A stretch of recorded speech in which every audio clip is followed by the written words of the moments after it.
Hello बच्चों, जैसा कि हमने आपसे पहले कहा था, मैंने काफ़ी दिन पहले ये बात कही थी आपसे कि हम आपके एग्ज़ाम के आने से पहले आपको कुछ ऐसा चीज़ देने जा रहे हैं जिसमें आप क्या होंगे, आपके पढ़ाई के लिए वो बहुत अच्छा होगा।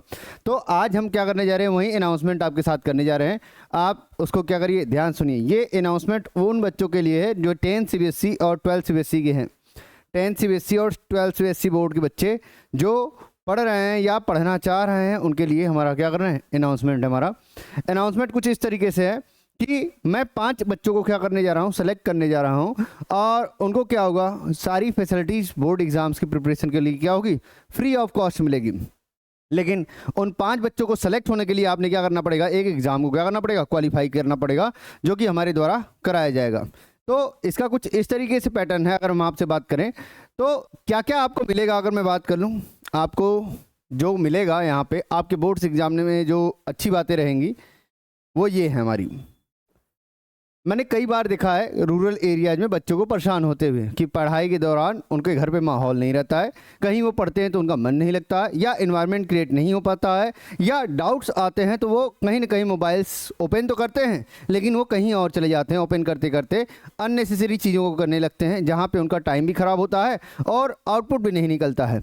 इन सारी चीज़ों को कम करने के लिए हम क्या कर रहे हैं, ये सारी चीज़ें कर रहे हैं, जिनमें 5 बच्चे क्या किए जाएंगे, सेलेक्ट किए जाएंगे। इनमें आपको ये मिलने वाला है कि पहला चीज़ अगर मैं बोलूं कि आपको मिलेगा कंफर्टेबल चेयर्स। मतलब लाइब्रेरी में एक चेयर्स होती है, जनरली वही चेयर्स हम क्या कर रहे हैं, आपके लिए परचेज कर रहे हैं, जिसमें आप क्या करेंगे, उसकी पढ़ाई करेंगे, दिन भर उसी पे पढ़ाई करेंगे। वाईफाई कनेक्शंस आपको मिलने वाले हैं। वाईफाई कनेक्शन का मतलब आपको एक चीज़ और मिलने वाला है, वाईफाई कनेक्शन के साथ मोबाइल्स मिलेंगे, मोबाइल्स या लैपटॉप्स, मोबाइल्स या क्या लैपटॉप्स आपकी पढ़ाई के लिए। 5 बच्चे जो रहेंगे उनको वाईफाई कनेक्शन, मोबाइल्स और लैपटॉप की हम बात कर लेंगे, जिनको मिलेंगे वो भाई पढ़ाई के लिए मिलेंगे आपको, कि आप जब लेक्चर्स पढ़ रहे हैं या कुछ कर रहे हैं या कोई आपको कहीं रेफर करना है तो उन सारी चीज़ों के लिए आप क्या करेंगे, इसको यूज कर सकते हैं। ऑल टाइप्स ऑफ बुक्स, किसी भी राइटर्स की बुक्स आपको रिक्वायरमेंट है आपकी प्रिपरेशन के लिए, चाहे वो ओसवाल की आपके प्रीवियस ईयर क्वेश्चन की हो या मैं बात कर लूँ आपके सैम्पल पेपर्स की बात हो। इसके अलावा अगर मैं बात कर लूँ कोई स्टैंडर्ड राइटर की बुक जहाँ आपको सॉल्व करना है, उसमें भी हम क्या करेंगे, आपकी मदद करेंगे। सारी बुक्स आपको अवेलेबल होगी यहाँ पे। दूसरी बात कर लें हम facilities to stay at night. जो बच्चे रात को रुकना चाह रहे हैं कि सर रात को रुकना चाह रहे हैं, रात को रुक कर हम पढ़ना चाह रहे हैं, दिन में हमें समय नहीं मिल पाता है, हम स्कूल जाते हैं, स्कूल से कोचिंग आते हैं, कोचिंग से हम घर जाते हैं, टाइम नहीं बचता है हमारे पास, और वो डेडिकेटेड पढ़ाई करना चाह रहे हैं लास्ट मोमेंट ऑफ एग्जाम में, तो मैं आपके साथ खड़ा हूं और आपको क्या करूंगा, हर तरह से मदद करूंगा जितना मैं कर सकता हूं आपके साथ। तो आपको क्या है, रात को रुकने की भी व्यवस्थाएं हैं, जहां पे आप क्या कर सकते हैं, रात को सो सकते हैं, और ये कोचिंग में ही सारी व्यवस्थाएं हम लोग क्या करेंगे, अरेंज करेंगे। ठीक, ये इसके बाद अगर हम बात करें डाउट क्लियरिंग सेशन, जैसा कि आपको पता है कि यहाँ पे डाउट क्लियर करने के लिए आपको सारे टीचर्स क्या हो जाएंगे, अवेलेबल हो जाएंगे। जो भी आपको यहाँ दुविधाएं होंगी, चाहे वो फिजिक्स के हो, चाहे मैथ्स के हो, चाहे केमिस्ट्री के हो, इवन आपका अगर बायोलॉजी में भी डाउट है तो उसको भी क्या करेगा, दूर करने की कोशिश करेंगे। तो आपको 10th और 12th सीबीएसई के लिए हमारा क्या है, ये तो रहा आपकी फैसिलिटीज़ की आपको क्या क्या मिलने वाले हैं। इसके अलावा अगर मैं बात कर लूँ इनको कैसे हम पाएंगे और इसके लिए क्या करना पड़ेगा, तो एक एग्जाम कंडक्ट कर रहे हैं।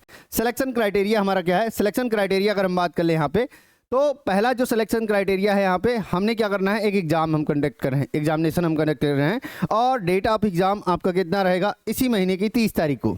इस महीने की 30 तारीख को आपको टाइम क्या कर दिया जाएगा, बता दिया जाएगा।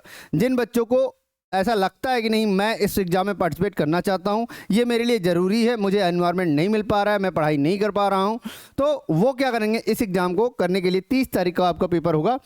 टाइमिंग आपको बताया जाएगा, लेकिन उसको बताने के लिए आपको क्या करना है, आपने इस नंबर पर कॉन्टैक्ट करना है। इस नंबर पर क्या करना है, कॉन्टैक्ट करना है 8860 इस नंबर पर आप क्या करेंगे, मैसेज डालेंगे, सर मैं 10th का या 12th का सीबीएसई बोर्ड का एग्ज़ाम क्या करना चाहता हूँ, देना चाहता हूँ। एक चीज़ और आपको बता दिया जाए, आप किसी भी कोचिंग से बिलोंग करते हो, आप सेल्फ स्टडी ही क्यों ना करते हो, कुछ भी करते हो, उससे मुझे कोई मतलब नहीं है। अगर आप एग्ज़ाम देना चाहते हैं तो आप एग्ज़ाम दे सकते हैं। आपको इस नंबर पे मैसेज करना पड़ेगा कि सर मैं इस एग्ज़ाम को देना चाह रहा हूँ, मैं इंटरेस्टेड हूँ, मेरे लिए अच्छा है क्योंकि मुझे अपॉर्चुनिटी नहीं मिल पा रही है आगे बढ़ने के लिए, तो वो अपॉर्चुनिटी आपको क्या होगी, यहाँ पर मिलने वाली है। ठीक है, इसके बाद अगर मैं आगे बात कर लूँ आपसे, तो क्या कर सकते हैं हम, इसका एग्जामिनेशन में क्या क्या आएगा ये देख लेते हैं। एग्जामिनेशन में सिलेबस है, हमारे एग्जामिनेशन में क्या है, सिलेबस। 10th स्टूडेंट के लिए हमारा ये सिलेबस है। आप सिलेबस का स्क्रीनशॉट ले सकते हैं और उसको बाद में देख सकते हैं। अगर मैं बात करूं जनरली तो फिजिक्स का हमारा क्या है, फिजिक्स में हमारा रिफ्लेक्शन ऑफ लाइट जो आपने पढ़ रखा होगा, रिफ्रैक्शन ऑफ लाइट हम बात कर लें, ह्यूमन आई की बात कर लें, और हम बात कर लें कलरफुल वर्ल्ड, और इलेक्ट्रिसिटी चैप्टर यहाँ पे कॉमन होगा।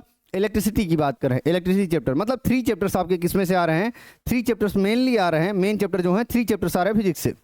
केमिस्ट्री से अगर मैं बात कर लूँ तो केमिस्ट्री से हमारे कितने चैप्टर्स आ रहे हैं, ये 2 चैप्टर्स आ रहे हैं। कितने चैप्टर्स आ रहे हैं, 2 चैप्टर्स। मेटल और नॉन मेटल नहीं डाला है, तो आपके लिए अच्छा है। अभी आपने हाफ ईयरली का प्रिपरेशन किया है और अभी आप पेपर भी तैयारी कर सकते हैं। बायोलॉजी के लिए बात करें, लाइफ प्रोसेस और कंट्रोल एंड कोऑर्डिनेशन का आपको क्या करना है, यहाँ पे तैयारी करना है। उस चैप्टर को अच्छे से पढ़ना है आपको। इसी से क्वेश्चन रहेंगे, सारे क्वेश्चन कहाँ से रहेंगे, यहीं से रहेंगे। क्या ऑब्जेक्टिव क्वेश्चन रहेंगे, आपको बता दिया जाए कि ऑब्जेक्टिव भी रहेंगे क्वेश्चन और सब्जेक्टिव भी रहेंगे। ऑब्जेक्टिव भी क्वेश्चन रहेंगे और क्या रहेंगे, सब्जेक्टिव भी रहेंगे, दोनों ही रहेंगे। जैसे आप बोर्ड एग्जाम में पेपर देने जाते हैं और आपको दोनों ही तरह के क्वेश्चंस मिलते हैं, ठीक उसी तरीके के आपके पेपर क्या किए जा रहे हैं, यहाँ सेट किए जा रहे हैं। यहाँ पे अगर मैं बात कर लूँ मैथमेटिक्स के सिलेबस की, तो चैप्टर 1 से चैप्टर 9 के बीच अगर हम बात कर लें, एप्लीकेशन ऑफ ट्रिग्नोमेट्री, यहाँ तक आपको क्या है, सिलेबस है। ये किसका सिलेबस है, क्लास 10 का सिलेबस है। हमारे समझ से क्लास 10 के सिलेबस में कोई दिक्कत नहीं होगा। नेक्स्ट बात कर ले अगर हम यहाँ पे, तो नेक्स्ट है हमारे क्लास 12 के स्टूडेंट्स। क्लास 12 के स्टूडेंट्स के लिए क्या है यहाँ पे, क्लास 12 के स्टूडेंट्स क्या काम कर सकते हैं, इनका फिजिक्स फर्स्ट पार्ट जो है हमारा चैप्टर, फिजिक्स फर्स्ट पार्ट के जितने भी चैप्टर्स हैं हमारे, सारे चैप्टर्स हमारे क्या कर रहे हैं, यहाँ पे आ रहे हैं। तो आप उसको क्या कर लेंगे, अच्छे से तैयार कर लेंगे। यही आपका सिलेबस है, यही आपका क्या है, सिलेबस। केमिस्ट्री में अगर मैं बात कर लूँ, केमिस्ट्री में डी एंड एफ ब्लॉक और कोऑर्डिनेशन कंपाउंड, मतलब केमिस्ट्री फर्स्ट पार्ट। केमिस्ट्री कौन सा, फर्स्ट पार्ट आपका क्या है, आएगा पेपर में, केमिस्ट्री फर्स्ट पार्ट का। और यहाँ कौन सा, फिजिक्स फर्स्ट पार्ट, कौन सा, फिजिक्स फर्स्ट पार्ट, ठीक है। इसके बाद अगर बात कर लें बायोलॉजी की, बात कर लें, किसी बात कर लें बायोलॉजी की, तो बायोलॉजी में हमारा क्या है, जो आपका सेक्सुअल रिप्रोडक्शन है, हम बात कर लें flowering in plants, human reproduction, reproductive health, और हम बात कर लें principle inheritance and variation, molecular basis of inheritance and evolution. मतलब फर्स्ट हम बात कर लेंगे, एक फर्स्ट सेक्शन हाफ हमारा क्या हो जाएगा, आ जाएगा 6 चैप्टर के आसपास। यहाँ बात कर ले मैथमेटिक्स की, बात कर ले मैथमेटिक्स में हमारा पहला पार्ट पूरा आ रहा है, और ध्यान रखना सेकेंड पार्ट से इंटीग्रल्स भी आ रहा है। तो आपका ये थोड़ा सा मेजर सेक्शन होगा मैथमेटिक्स क्लास 12, इंटीग्रल सेक्शन भी इंक्लूड हो गया सेकेंड पार्ट से, और पेपर भी पास में है, तो आपकी तैयारी क्या होगी, अच्छी होगी।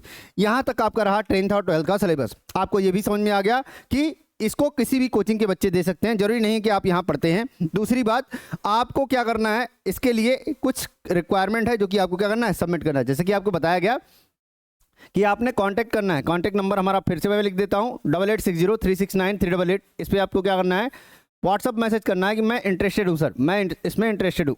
तो आपको एक फॉर्म सबमिट करना पड़ेगा। फॉर्म क्या करना होगा, सबमिट करना होगा। फॉर्म आपको क्या दिया जाएगा, और अपना आधार कार्ड सबमिट करना होगा। बस आपकी रिक्वायरमेंट यही है। आधार कार्ड का मतलब क्या, आधार कार्ड का फोटो स्टेट। आपको एक कोचिंग का फॉर्म फिलअप करना होगा। दूसरा हम बात कर लें, आधार कार्ड अपना क्या करना, सेंड करना होगा, ताकि एग्जाम के डे वाले दिन हम क्या कर पाएँ, इसको अच्छे से कनेक्ट कर पाएँ। आपका एक रजिस्ट्रेशन कंप्लीट हो जाएगा। आपके पेपर्स उसी हिसाब से बनेंगे जितने बच्चे हमारे पास क्या किए, आधार कार्ड या फॉर्म सबमिट किए होंगे। तो 30 तारीख को आपका पेपर होगा। सारी बातें आपको समझ में आ रही है, स्क्रीनशॉट आप इसको ले सकते हैं। ये 12th का सिलेबस है, मैं एक बार और दिखा दे रहा हूँ। 10th का सिलेबस हमारा ये है, आप उसका स्क्रीनशॉट ले लीजिए, स्क्रीनशॉट ले लीजिए, बाद में आप देख लीजिएगा क्या क्या सिलेबस में है। ये बात आपको समझ में आ रही होगी, 10th का सिलेबस, 12th का सिलेबस। तो इतनी बातें आपको समझ में आ रही है कि हाँ ये हमें क्या करना है। और यही आपके लिए क्या है, पेपर्स लास्ट टाइम में मैं बता रहा हूँ, लास्ट टाइम में आपके पेपर्स के लिए बहुत बहुत बहुत अच्छा होगा आपका, कि आपको अपॉर्चुनिटीज़ इतनी अच्छी मिल रही है कि आप एग्जामिनेशन की सारी प्रिपरेशन का क्या कर सकते हैं, वन टाइम बैठ कर कहीं सिट पे आप कर सकते हैं। कहीं लाइब्रेरी आपको अलग से ज्वाइन करने की ज़रूरत नहीं है, कहीं भी आपको पैसे इन्वेस्ट करने की ज़रूरत नहीं है।